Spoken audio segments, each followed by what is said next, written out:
गांधी जी के अहिंसा सिद्धांत के अनुसार हमें अत्याचार सहन करते जाना चाहिए और शस्त्र या शारीरिक शक्ति से प्रतिकार नहीं करना चाहिए।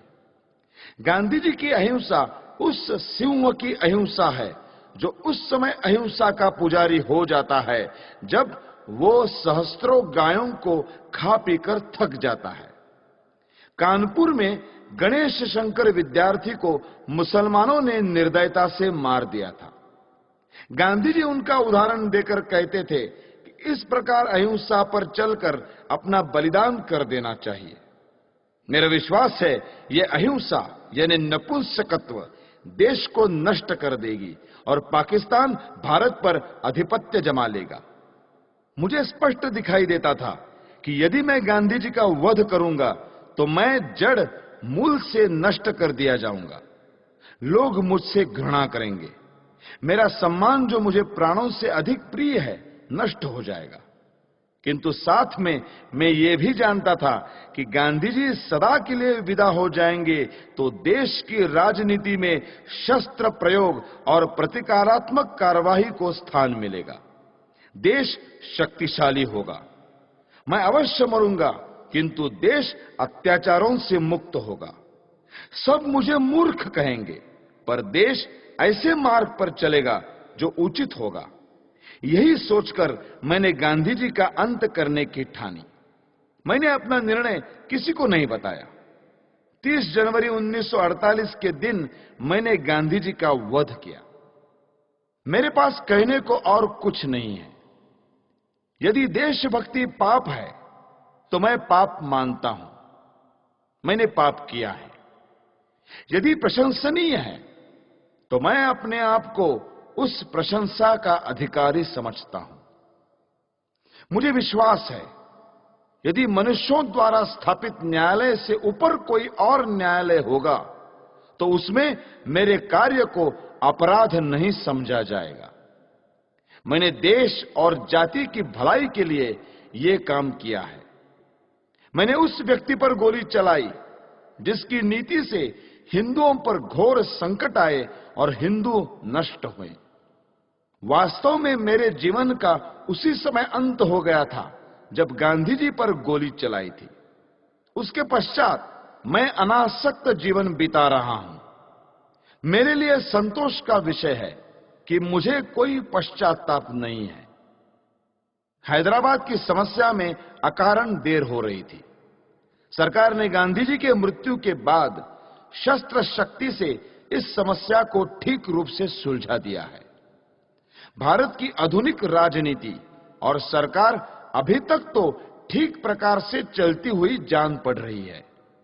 गृह मंत्री ने कहा है कि देश के पास प्रचुर युद्ध सामग्री होनी चाहिए। ऐसा विचार प्रकट करते हुए उन्होंने ये नहीं कहा कि वे गांधी जी के सिद्धांतों पर चलकर ये सब कुछ करेंगे। यदि वे ऐसा कहें तो केवल अपने मन के संतोष के लिए कहेंगे। ये याद रखना चाहिए कि यदि आधुनिक शस्त्रों का प्रयोग करके ये कहा जाए कि गांधी जी के अहिंसा सिद्धांत पर चला जा रहा है तो हिटलर, मुसोलिनी, चर्चिल या रूजवेल्ट के देश रक्षा के ढंग और गांधी जी के अहिंसा सिद्धांत में कोई भेद नहीं रह जाएगा। मैं यह मानने को तैयार हूं कि गांधी जी ने देश के लिए बहुत कष्ट उठाए। उन्होंने जनता में जागृति पैदा की। उन्होंने स्वार्थवश कुछ नहीं किया। परंतु दुख यह है कि वे इतने ईमानदार नहीं थे कि अहिंसा की हार को स्वीकार कर लेते। मैंने दूसरे भारतीय देशभक्तों और नेताओं के भी चरित्र पढ़े हैं जिन्होंने गांधी जी से अधिक बलिदान किए हैं। कुछ भी हो, गांधी जी ने देश की जो सेवा की है उसके लिए मैं उनका आदर करता हूं। उन पर गोली चलाने के पूर्व मैं उनके सम्मान में इसीलिए नतमस्तक हुआ था। किंतु जनता को धोखा देकर पूज्य मातृभूमि के विभाजन का अधिकार किसी बड़े से बड़े महात्मा को नहीं है। गांधी जी ने देश को छलकर देश के टुकड़े किए क्योंकि ऐसा न्यायालय या कानून नहीं था जिसके आधार पर ऐसे अपराधी को दंड दिया जा सकता। इसीलिए मैंने गांधी को गोली मारी। उनको दंड देने का केवल यही एक तरीका रह गया था। यदि मैं यह न करता तो मेरे लिए अच्छा ही होता, परंतु स्थिति बहुत खराब हो गई थी और मेरे हृदय में इतना अधिक क्षोभ था कि मैंने सोचा कि गांधी जी को स्वाभाविक मृत्यु से नहीं मरने देना चाहिए। संसार को पता लग जाए कि इस व्यक्ति ने अन्यायपूर्वक राष्ट्र के साथ छल करके भयानक रूप से देश के एक संप्रदाय का जो पक्ष लिया है, उसका दंड भोगना पड़ा। मैंने इस समस्या का अंत इसी प्रकार करना चाहा, क्योंकि इसी से लाखों निर्दोष हिंदुओं का जीवन बच सकता था। गांधी जी की जो अहममयी प्रवृत्ति इस पवित्र भूमि के पुत्रों के लिए घातक सिद्ध हुई, उसके लिए भगवान उन्हें क्षमा करे। मेरी न किसी से कोई शत्रुता है, न किसी के प्रति कोई दुर्भावना। यह मैं अवश्य कहता हूं कि इस सरकार के लिए मेरे हृदय में कोई आदर न था, क्योंकि ये अनुचित रूप से देश के शत्रुओं के हाथ मजबूत कर रही थी। मैं देख रहा था कि ये नीति गांधी के कारण थी। अब ऐसे व्यक्ति का अंत हो जाने के बाद वो राष्ट्र निर्माण की योजनाओं पर कार्य करने के लिए स्वतंत्र है। किंतु मुझे यह कहते दुख होता है कि प्रधानमंत्री नेहरू के भाषणों और कार्यों में बड़ा अंतर है। वे धर्मनिरपेक्षता के आधार पर राष्ट्र निर्माण की बातें करते हैं, जबकि उन्होंने स्वयं पाकिस्तान को धार्मिक आधार पर स्वीकार किया है। उन्हें सोचना चाहिए था कि सांप्रदायिक आधार पर बनाया हुआ पाकिस्तान भारत के लिए लाभदायक न होगा। फिर भी सब कुछ सोचने के पश्चात मेरे हृदय ने कहा कि गांधी जी के विरुद्ध काम करना चाहिए। किसी ने मुझ पर इस संबंध में कोई दबाव नहीं डाला और न ही कोई डाल सकता था। आप मेरी इस भावना को जिस प्रकार देखना चाहे देखें, और इस भावना के परिणाम स्वरूप मेरे किए हुए इस कार्य को देखकर जो दंड उचित समझे दें। इस विषय में कुछ कहने की मेरी इच्छा नहीं है। मैं किसी प्रकार की दया नहीं चाहता। मैं ये भी नहीं चाहता कि मेरी ओर से कोई दया की याचना करे। इस अभियोग में बहुत से मनुष्यों को मेरे साथ इस अपराध में ले लिया है। उन पर आरोप है कि उन्होंने षड्यंत्र रचा। इस विषय में मैं पहले ही कह चुका हूं कि इस कार्य में मेरा कोई साथी नहीं था। स्वयं मैं और केवल मैं ही इसका उत्तरदायी हूं। यदि दूसरे लोग इसी दोष के लिए नहीं खड़े किए जाते तो मैं अपने लिए बचाव भी न करता। न्यायालय को मालूम है कि 30 जनवरी 1948 के कृत्य से संबंधित साक्षीदारों की परिपरीक्षा यानी क्रॉस एग्जामिनेशन न ली जाए, ऐसी मेरी इच्छा थी और मेरे विधिज्ञों को भी मेरा वैसा आग्रह रहा था। इससे मैं अपने लिए बचाव नहीं कर रहा, यह स्पष्ट होगा। मैं इस बात को पहले ही बता चुका हूं कि 20 जनवरी को मैं शांतिमय प्रदर्शन के पक्ष में न था। अपने सिद्धांतों का प्रचार करने के लिए यह उपाय मुझे व्यर्थ प्रतीत होता था। फिर भी मैंने प्रार्थना सभा में होने वाले उस प्रदर्शन में सम्मिलित होना स्वीकार कर लिया। यद्यपि इसमें सम्मिलित होने की मेरी आंतरिक इच्छा न थी। दैव योग से मैं उसमें सम्मिलित न हो सका और किसी कारण से जब यह प्रयत्न सफल भी नहीं हुआ, तब मुझे बड़ी निराशा हुई।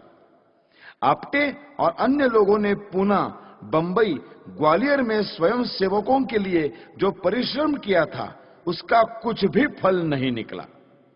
तब गांधी जी के वध के अतिरिक्त मेरे लिए दूसरा मार्ग नहीं रह गया था। इन्हीं विचारों में खोया हुआ जब मैं दिल्ली के शरणार्थी कैंप में घूम रहा था, तो मुझे एक फोटोग्राफर मिला जिसकी कमर में कैमरा लटक रहा था। उसने मुझे फोटो उतरवाने के लिए कहा। वो शरणार्थी ही प्रतीत होता था। मैंने फोटो खिंचवा लिया।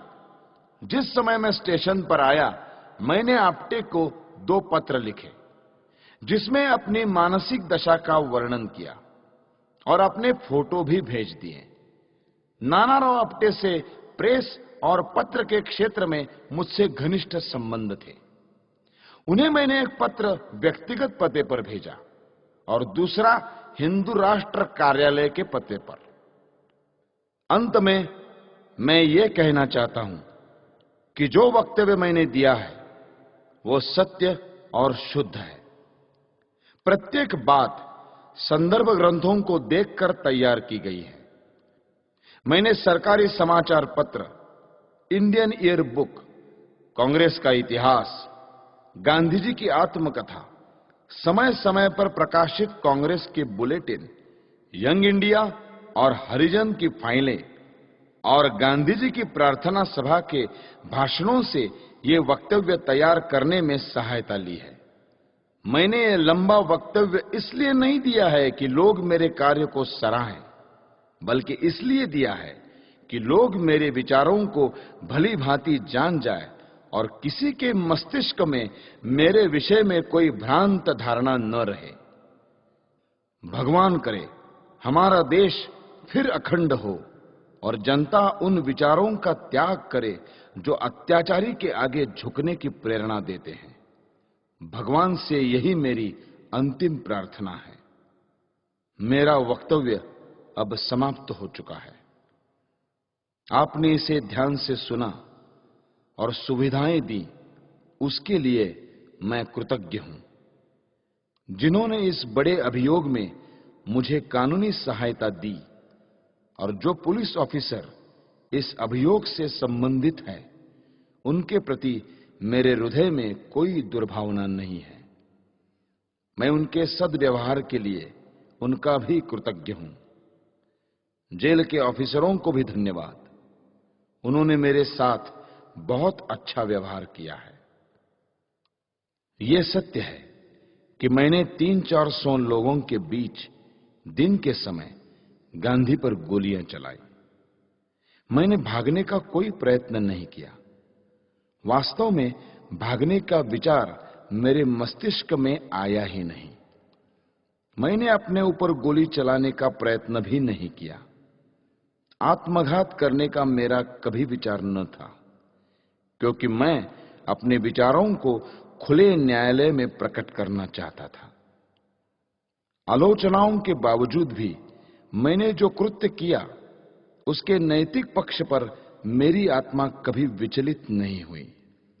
मुझे किंचित भी संदेह नहीं कि भविष्य में सच्चाई और ईमानदारी से इतिहास के इस अध्याय को इतिहासकार लिखेंगे तो वे मेरे कार्यों और उसके परिणाम का सही मूल्यांकन करेंगे। अखंड भारत अमर रहे। वंदे मातरम। दिल्ली, 8 नवंबर 1948। नथुराम विनायक गोडसे। अभियुक्त क्रमांक 1।